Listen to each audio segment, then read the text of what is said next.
Being a marketer's no sweat. You just have to manage dozens of channels, launch hundreds of campaigns, score thousands of leads, and okay, fine, it's a lot of sweat. Unless you have HubSpot's AI-powered marketing tools to help you do all that and more. Get started at HubSpot.com/marketers.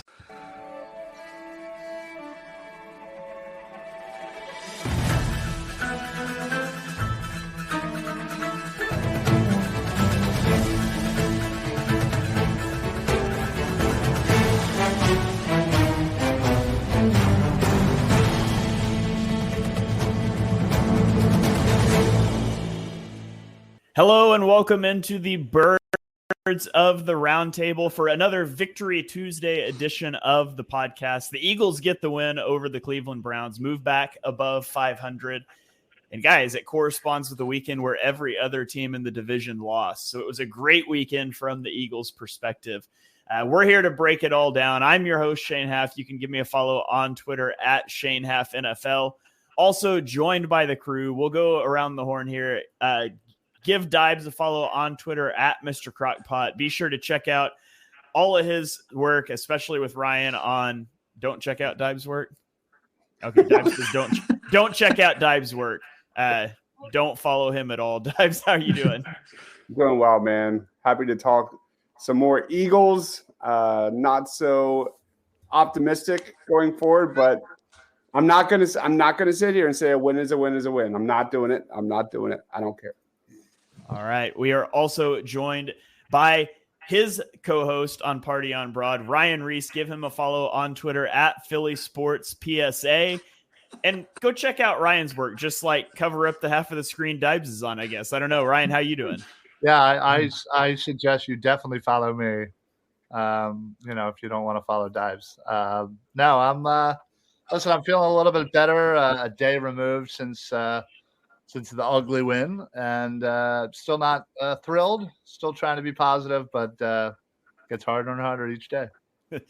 This is a banger of a comment here. The panel's got more white boys than the Celtics bench. I love it. Also joined by David. Give him a follow on Twitter at PHL Eagle News. Check out all of his written work at phillycovercorner.com. David, how are you doing? I'm doing good. I am far more optimistic than Ryan and Crockpot, but yeah, I'm ready to talk about it. I actually saw some things that were good in the game. I was happy about, saw a little progress. Did David freeze? No, maybe. Maybe. Just reading the comment. David froze on my end. I thought maybe I froze or something. So yeah, we're not going to read that comment on the air, but you guys keep the comments coming. We may not read them on the air, but Ryan may laugh at them anyways. Yeah, so that's why we all froze. But yeah. Gotcha. My bad. I was trying to do the host thing here. And Marshawn is bringing his A game tonight. Yeah. All right. Well, let's dive into it, guys. And we will start off. Let's start offensive takeaways from the Eagles game. Deibs, I'll throw it to you first. Give me your offensive takeaway from this one. Offensive takeaway. It's got to be Jalen Hurts limiting the turnovers, right? The Eagles are 11-1 when Jalen Hurts doesn't have a turnover, and he had 0 turnover-worthy plays. This is a season where he's averaging 3 per game. Last season, he averaged 0.8, 2022, 0.5 per game.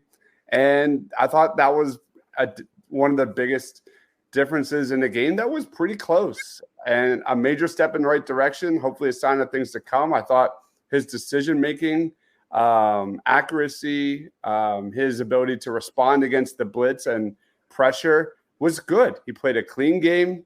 It's got to be Jalen Hurts and his better decision-making. After the first, 0 for 5 to start the game, he was terrific. So it was a very, very good Jalen Hurts game. Yeah, it was. And that's nice to see because, as you mentioned, it's been – I feel like Hurts has played well this year, but the turnovers have definitely been an issue. And it was the first game this season that he hasn't had a turnover-worthy play.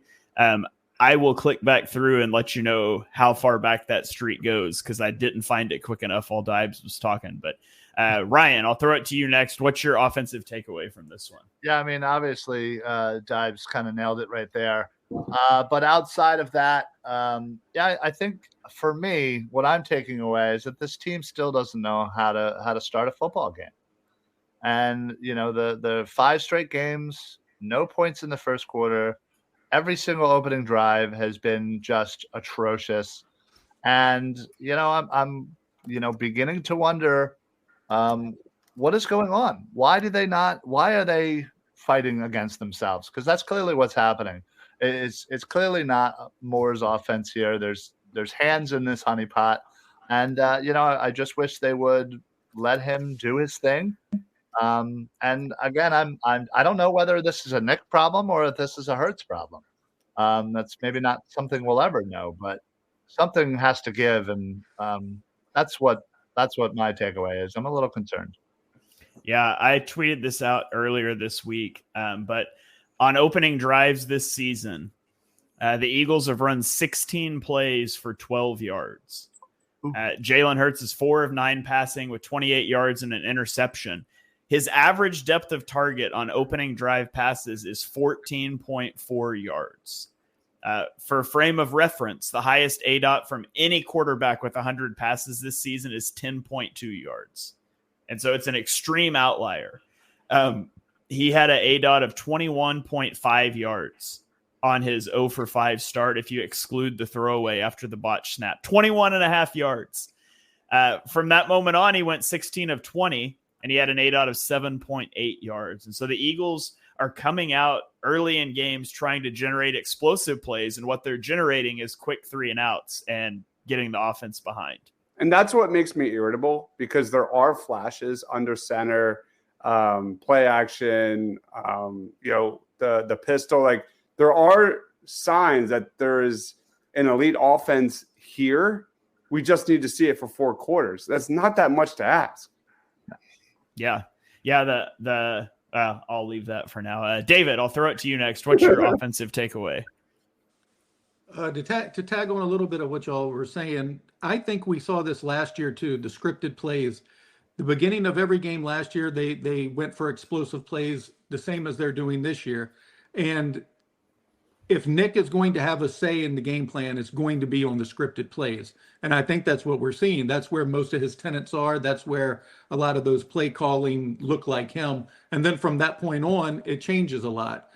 And my biggest takeaway other than that, and like Dobbs said, they were under center some. They did do the pistol a few times, maybe 3 times. And I believe they were under center 3 additional times. He's looked great against the blitz. So we do know that there's been changes, or else that would still be problematic. He went 6 of 12 for 100 some yards and 2 touchdowns when he was blitzed in this game, both touchdown passes. But my other biggest take would be how important A.J. Brown is. Because a lot of those plays you saw, the 2 passes that he caught, especially that touchdown, that's one of the best receptions you'll ever see. This guy's in his prime. He's playing his best football. And he is making everybody look better again. As soon as he got on the field, Jalen's more comfortable throwing up those 50-50 balls, because when you have somebody like A.J. Brown bringing them down, they're more like 80-20 balls. So I think you will see the offense starting to roll a little bit more. Yeah. To his point, just kind of rolling off of that, the Eagles, to stay positive here, the Eagles are one Saquon Barkley catch away from being 4-1. And that Absolutely. One was when you didn't have A.J. Brown, Devontae Smith, and your clear kryptonite when he's not in, and Lane Johnson. So, right. Listen, if you want to be positive, look at it that way, that they're really just one catch away from being 4-1 and being the tops of the division and be in a much better spot than they are right now. Yeah. And their kryptonite has been the Bucs since Jalen Hurts got here, which is their only loss. So, yeah, I mean, I think there are things to be optimistic about. Like you said about Lane Johnson, too. I think they're 14-24 in the 38 games he doesn't play, which might as well be 0 and a million. It seems like we never win. And he even described the offense as feeling constipated without him in there. So that was a pretty funny line. But Yeah, I do think there's a few things to build upon on this game. And it was a game that saw Saquon Barkley not that good. He had 18 carries for like 47 yards. They did have to rely on Hurts and Hurts' arm, and he provided the victory. Yeah. I tweeted this out earlier today too. You mentioned the pistol and under center stuff. The Eagles ended the day with 6 total runs from pistol or under center and 1 play action pass from pistol or under center. So 7 plays, 80 yards, 86% success rate, 0.714 EPA per play, which just for frame of reference is nearly 4 times the highest EPA for an offense in the league this season. So that was clearly working. And there hasn't been, again, another game this year where there were 7 under center / pistol runs / play actions. And so hopefully we see that start to build out a little bit more, because I do think that would add a huge element to this offense. Yeah, absolutely. So, all right. Lots of comments coming in. We will throw around to some of those here in a minute after we get to our defensive takeaways. So keep the comments coming, guys. And I'll just reverse the order here. David, give me your top defensive takeaway in this one. That the defense got pressure and they had 5 sacks, and 2.5 of them came via the edge rushers. That was a huge difference in anything that we've seen. I thought Nolan Smith had a pretty nice game. He shed a couple blocks to tackle Deshaun Watson to kill a drive there when it appeared Wilson was about to convert an easy first down. He also recorded a sack and a QB hit. The sack was more of just kind of tagging somebody when they were down, but he gets credit for it. Brandon Graham in his 200th game, which is just an incredible feat, had 5 tackles, including that 4th down TFL that he had there. He's the oldest player on the field, still playing good. And I think Fangio listened to Bryce Huff and put him in a 4-point stance. And he looked confident. He was definitely the best game he's had all year. He is doing what he excelled with the Jets. And I thought it was a welcome sign to see Fangio incorporate that in Philadelphia and to actually listen to his players, including getting Cooper DeJean in the game as well. I thought those were 2 very positive takeaways from the game. Yeah, absolutely.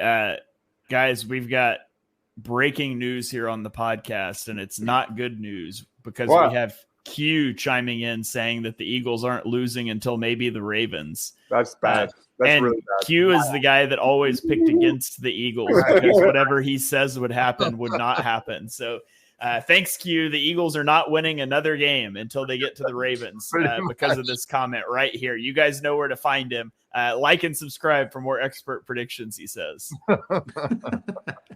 All right, you guys keep the comments rolling again. We won't give all of you a hard time. We just always have to give Q one. Ryan, give me your defensive takeaway. Listen, Deibs, really sorry here, pal.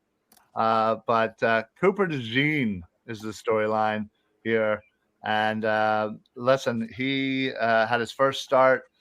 Him and Q were out there for the majority of the game with Slay being a little banged up. It was really great to see. I especially really loved the way that Fangio used him. He was coming kind of off the edge, like he was blitzing, and then he would fake it and run. He had Deshaun Watson just absolutely fooled on multiple plays, and he was great in coverage. Honestly, this is such a great sign for the especially for the 2 first picks from last year, for Q and Coop to be on the field at the same time, balling out. It appears that we got these 2 right, and we got ourselves some dogs. So moving forward, I love it. I can't believe the NFL let Cooper DeJean fall to the 2nd round. Crazy. It never should have happened. Absolutely never should have happened. In other news of things that should have never happened, Avonte Maddox starting for 4 weeks over him also should have never happened. But here we are. I saw a comment come in from Anthony. Said, my biggest takeaway was Moro Ajomo's performance. Vic Fangio's face lit up when he was asked about Ojomo today. People wonder sometimes why the Eagles have not extended Milton Williams. It's because Moro Ajomo is probably a better player already, and he's on the team longer for cheaper. Milton Williams is probably going to walk, and it's because Moro Ojomo is earning those snaps from him moving forward, in my opinion. So, Deibs, what's your defensive takeaway from this one? I have to cue like the Debbie Downer sound. Womp womp. I'm gonna say it, and I think this win needs context. Where the Eagles beat a historically bad offense, and I'm excited for it, just like everyone else. But man, this is an offense that's literally dead last in the league in points per possession and EPA per play. They had one trip inside the red zone on Sunday, giving them a grand total of 9 red zone trips this season. Watson has been sacked at least once on 27 drives this year, and he leads the league in percentage of drives with at least 1 sack. So I do want to just throw that out there. While we're all excited about the pass rush finally getting home, there's a reason for that. Let's see how they look against an actual real Daniel start. Jones. And I just want to throw that out there because Ryan took mine. Like Cooper DeJean, that was the best film review I did probably since going back to like Matisse Thybulle defensive highlight reels. Like that was a blast. So Cooper DeJean, he is the chess piece for this Eagles defense. Though he was on the defensive line, he was in the box, he was in the slot. He even played a snap on the boundary. He was everywhere. My biggest takeaway was Cooper DeJean. But I do want to put context in what we saw on Sunday. Bringing us all down. Yeah. But by the same token, a lot of people were like, if Deshaun Watson looks like a competent quarterback against this Eagles defense. Right. He went, what, and 10 for 10 in a stretch? He went like he was like 10 or 10 or 11 of 11 in a stretch in the second half, man.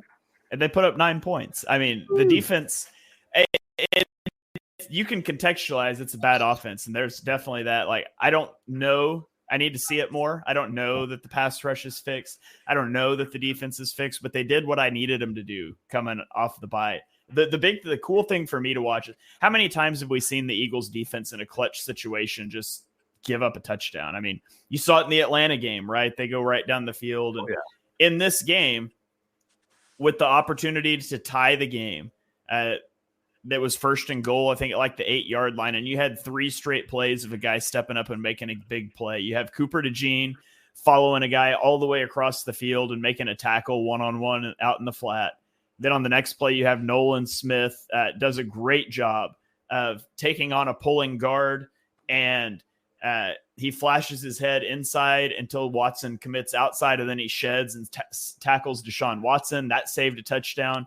And then on third down, you have Chauncey Gardner-Johnson break up the slant to David Njoku. And like, it wasn't like Deshaun just missed a receiver or something like that. Like, it was 3 straight good plays from the defense in clutch time. And I mean, I fully expected when they're inside the red zone that they were going to score a touchdown, because I feel like I've seen it so many times. So it was nice to see a little bit of clutch there from the defense. And like I said, overall, I thought they played well. I also think it was a really bad offense they played against. And they don't have a better offense to play against this week in the Giants, but Daniel Jones has given the Eagles some troubles with his legs before. And I don't know what Malik Neighbors' status is for this game, but he's a good receiver. So we might see some things, if they can stack back-to-back good performances against a bad offense, that's better than what we've seen so far. So it's a step in the right direction for me.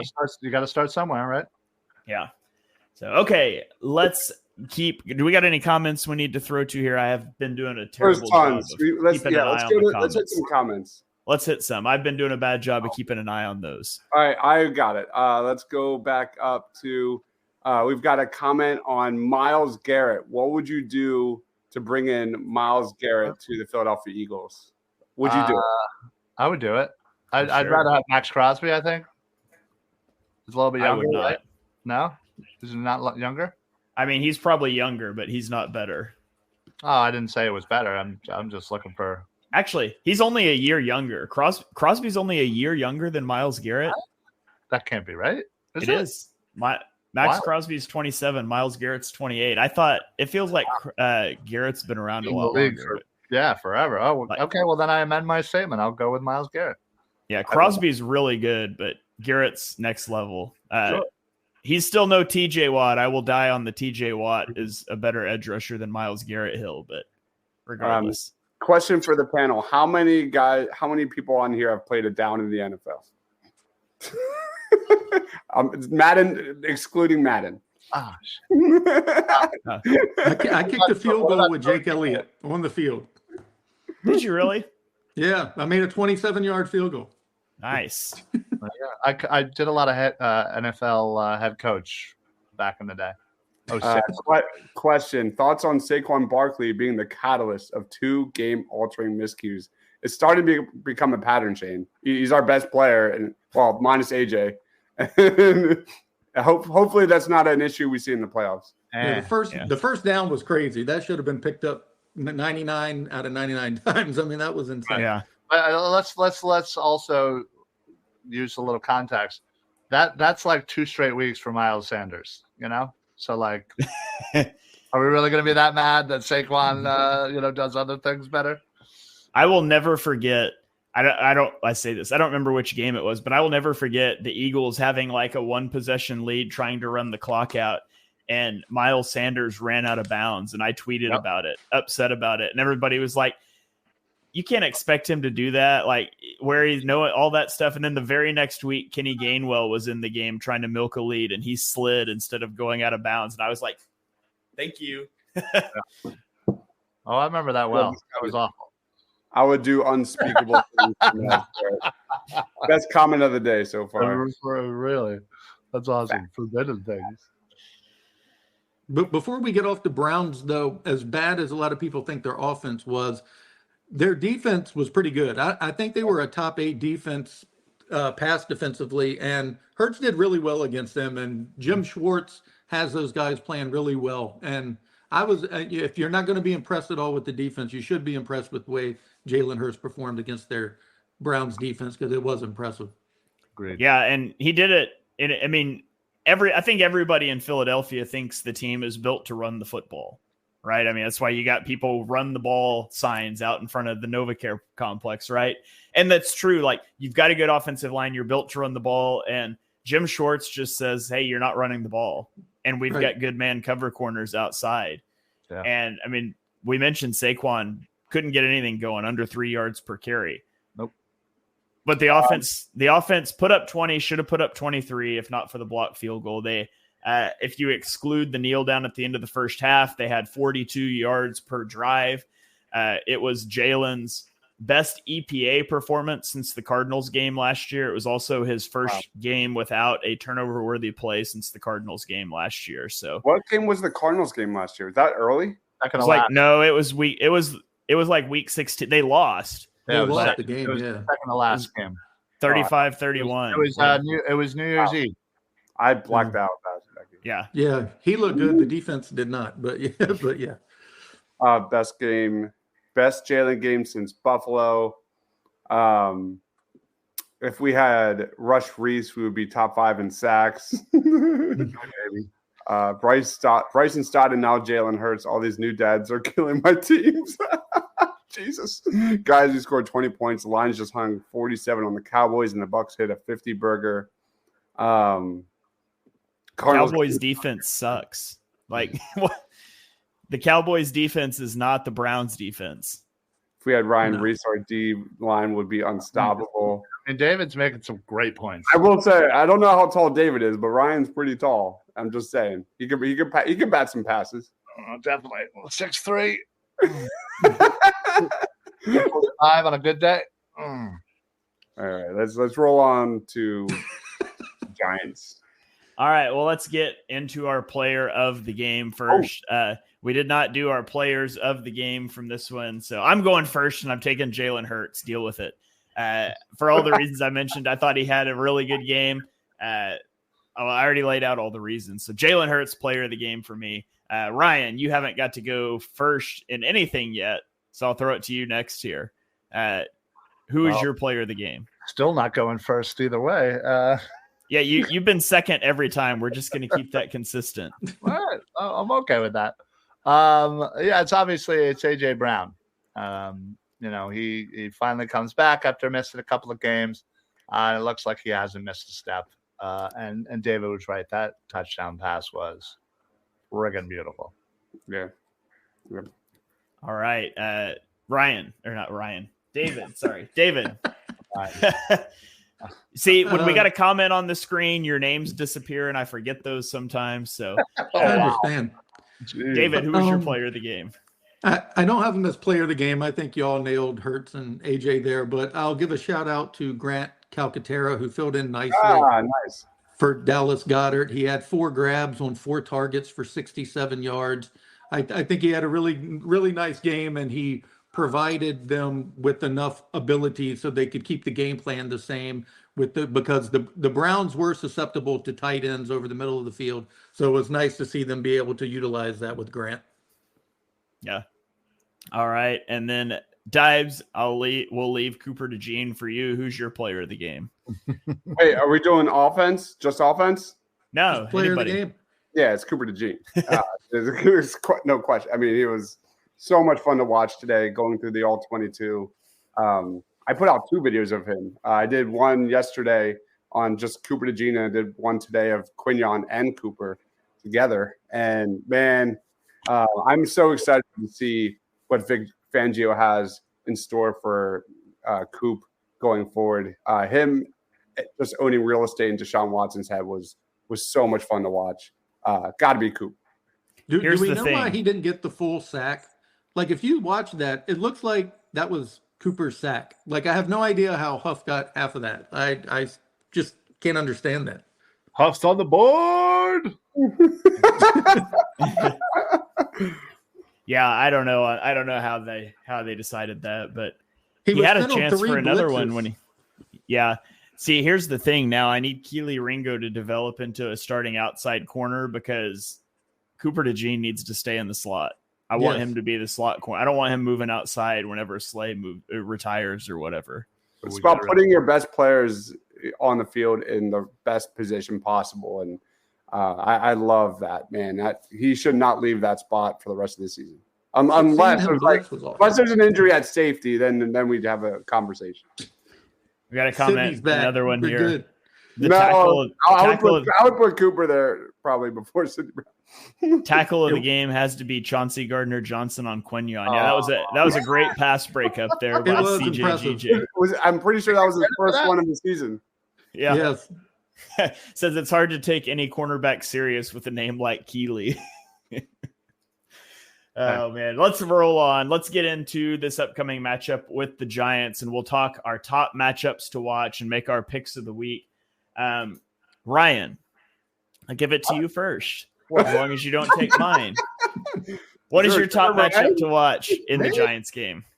Well, I think this is going to depend on whether or not we see Malik Neighbors. All indications show that he should be ready to go by Sunday. It'll be Malik Neighbors and the wide receivers there versus our defensive backs. And, again, we could assume that Slay will be back out there, but, hopefully we'll be seeing a lot more of Coop and, Q out there. So, yeah, I want to see that matchup.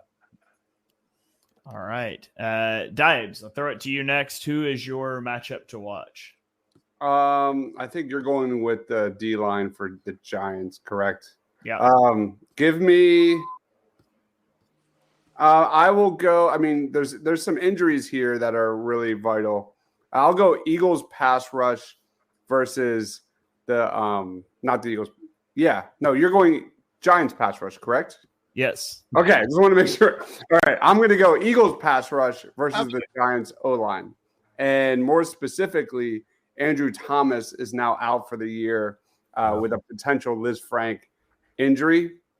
He was really bad last week, 2 sacks allowed, 3 pressures. But, man, this is like the guy for the New York Giants, and it's probably in that territory of do the Giants start the tank or bench Daniel Jones, because the offense is now in complete shambles.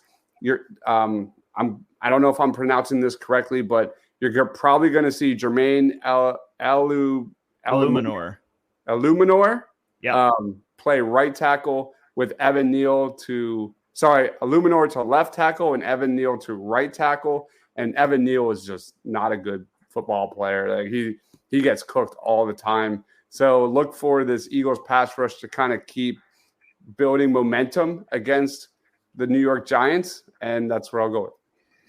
All right. Also, just worth watching how quickly the ball is going to come out from Daniel Jones. He's near the bottom of the league in terms of his time to throw and his average depth of target. They're not like bottom, but they're down there. So the ball's going to come out fast. It's going to come out short. The Eagles need to tighten up their coverages and try to make him hold on to it. David. Oh, yeah. Hold up. Jalen Carter and Jordan Davis were solid on Sunday, right? Like, Yeah. Fraud watch. What are we doing? Listen, I get it. Nakobe Dean had a bad day. All right. Everybody's already calling for his head. Good Lord. Let the kid battle through a little adversity. All right. Jordan Davis. So if the Georgia boys are on fraud watch, not that I'm endorsing PFF grades, but the Eagles' top 3 graded defensive players were Jordan Davis, Jalen Carter, and Nolan Smith. And then their lowest rated player was Nakobe Dean. So we won't talk about that. But that does check out. I will say, Nakobe had some very visible screw ups. He had a few good plays too that nobody's really talking about, but I'm not going to pigeonhole myself into being the Nakobe Dean defender. By the way, Deibs, I need to make you defend a statement. Did I just hear you say that the Giants might have to decide if they want to bench Daniel Jones and tank? Wouldn't continuing to play Daniel Jones be the move if you're trying to tank? Yeah, that would be a form of tanking.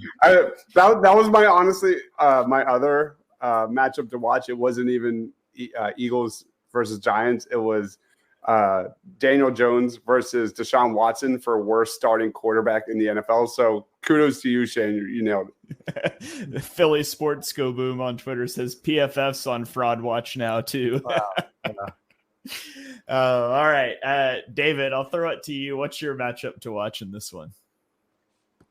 The replacement for Jordan Mailata, the Eagles offensive line. I guess it'll have to be Fred Johnson.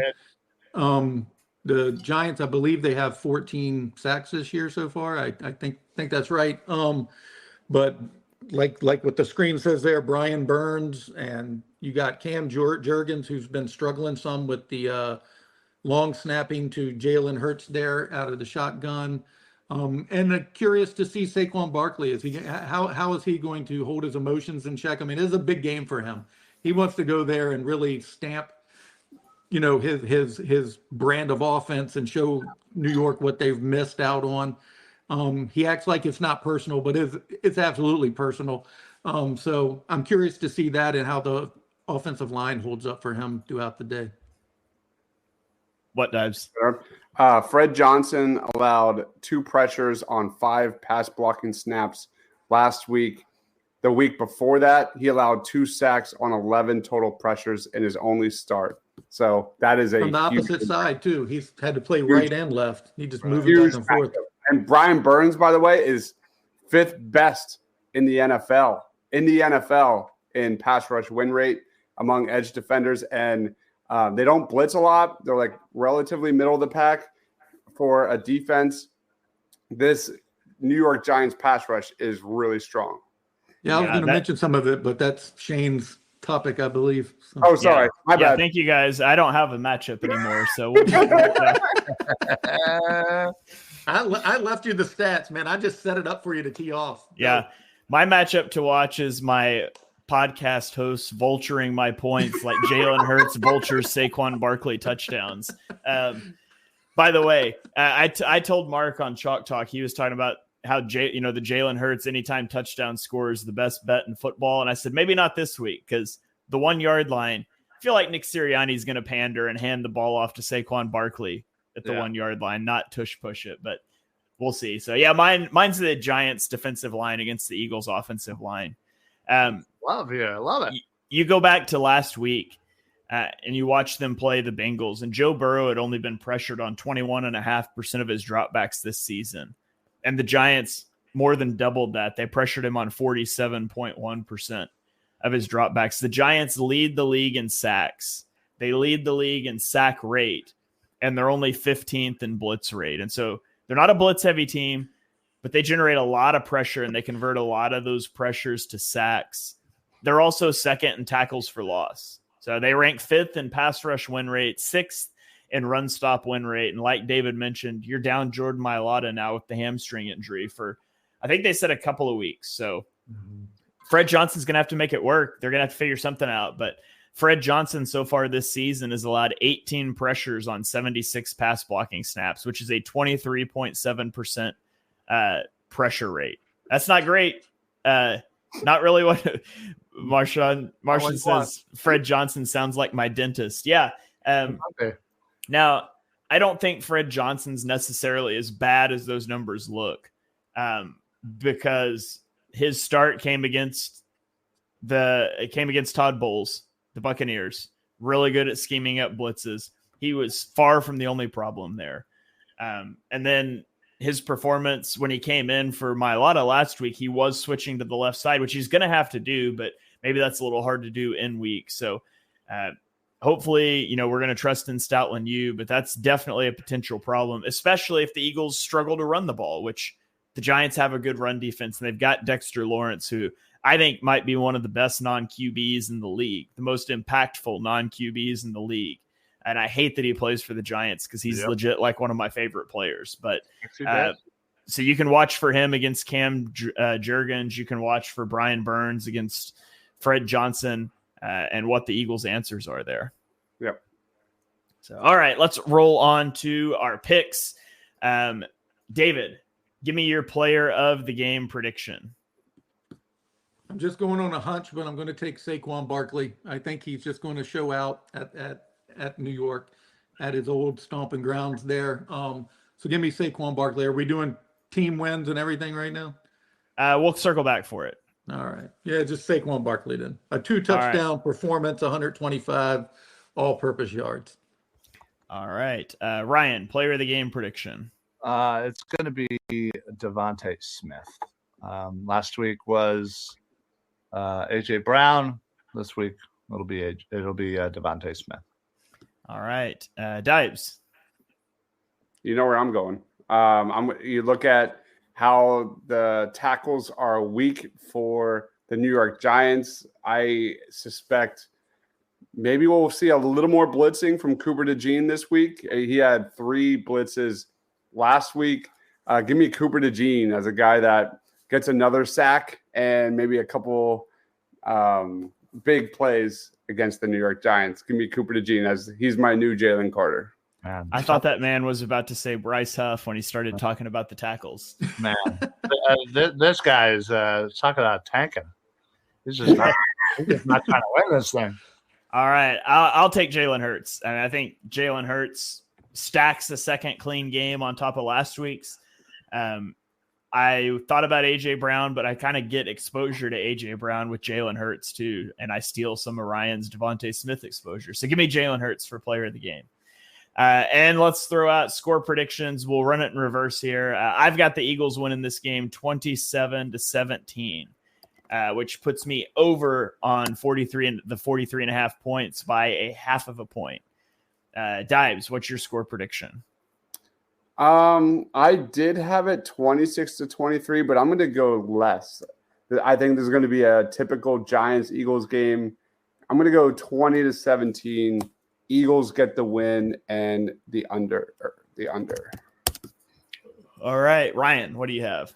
I'm going to go with 23-13. Birds. We're getting our first double-digit victory in 17 years. All right. Yeah, that'd be nice. It'd be nice to win one by more than a possession. David, what do you have? I do agree with Ryan. They're going to have a double-digit victory. I'm going 26-13. I do see the game going kind of similarly as the Cleveland game because the Giants have a pretty good defense. Their offense is not the greatest. But give me 26-13 Eagles and a first quarter score for the first time this year. All right. Or they're going to hit one of those go balls on the first drive. Is that what you're telling me? Yes. All right, we got a couple player props we're going to get to as well. The first one is Daniel Jones turnovers, over under a half a turnover. So basically, will Daniel Jones have a turnover? Ryan, what do you got? I'm going over. Over. All right. What do you got, David? Quinion will get his first interception of his young career, and it will be multiple turnovers for Daniel Jones. Over. All right. I'm taking the under. What? Taking the under. Daniel Jones probably going to play a clean game because it's the Eagles, and we can't have nice things like interceptions. I'm sure somebody will drop one, though. It will be close. Or one of our players will knock it out of our own players' hands. Yeah, that's possible. Deibs, what do you got? Over, under, half it? It better be over. Oh, man. You look at the status of this Giants offense, it has to be over. Give me over. All right, let's go. Saquon Barkley rushing yards, 99.5, over or under. Will Saquon have a 100-yard game, David? No, I'm taking the under. I think he gets 120, 130 all-purpose yards, but I'll say, what does he average this year? 96? I'll say he'll come close. He'll get in the 90s, but not 100. All right, Ryan. That's not a lot of confidence for your player of the game there, pal. I'm going to go under as well.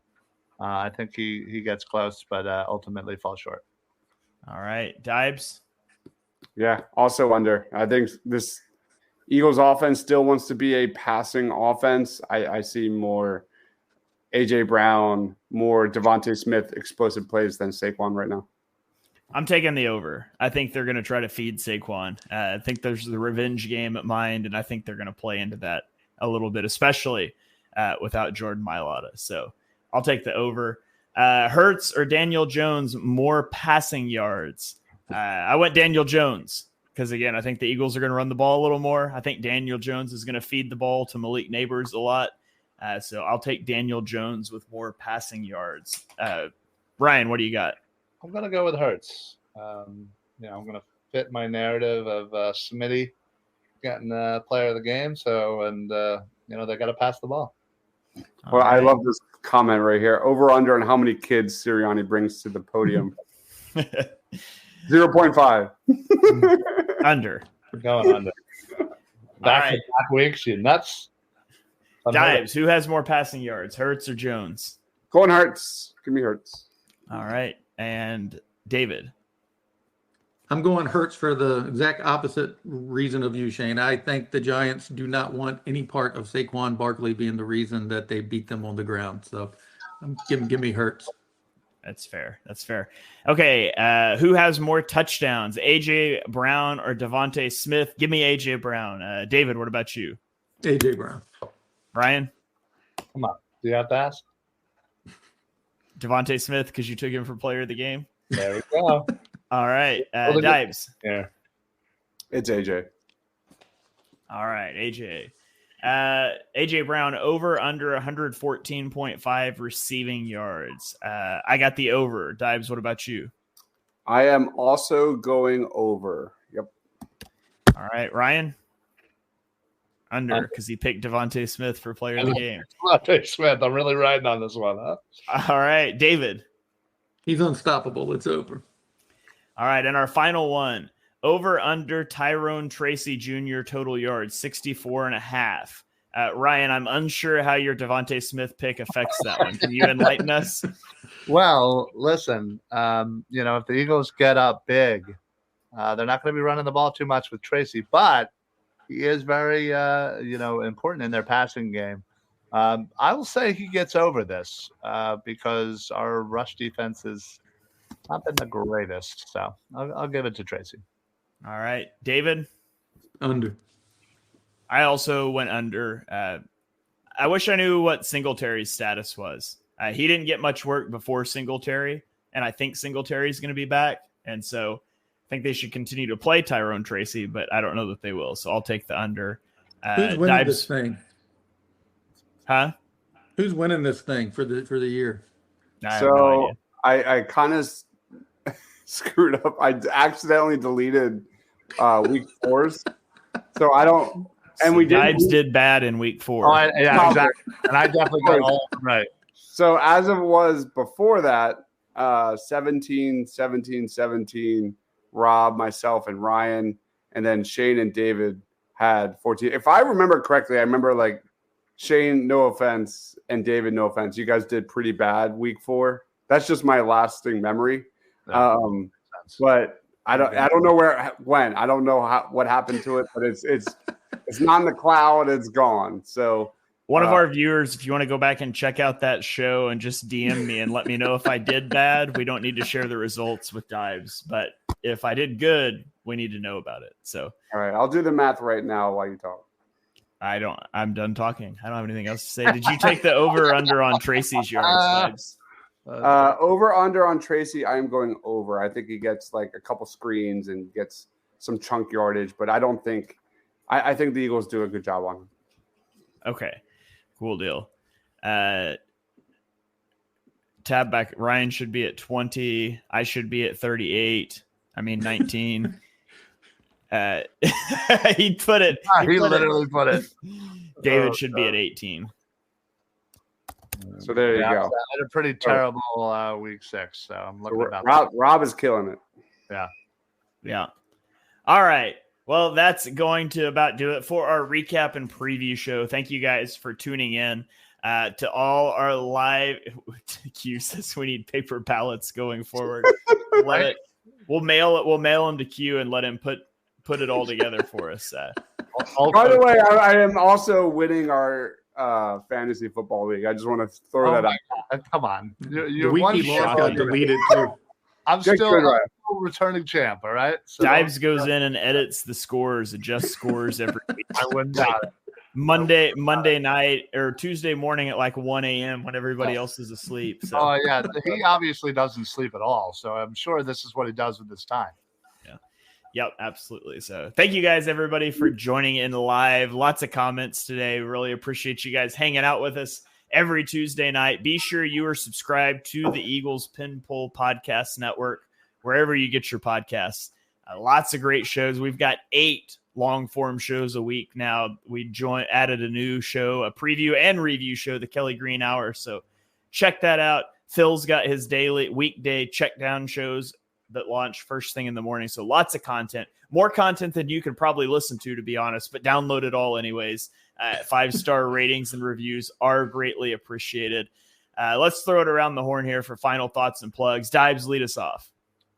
I'm excited to watch Cooper DeJean and Quinyon continue to crush it for this Eagles defensive backfield.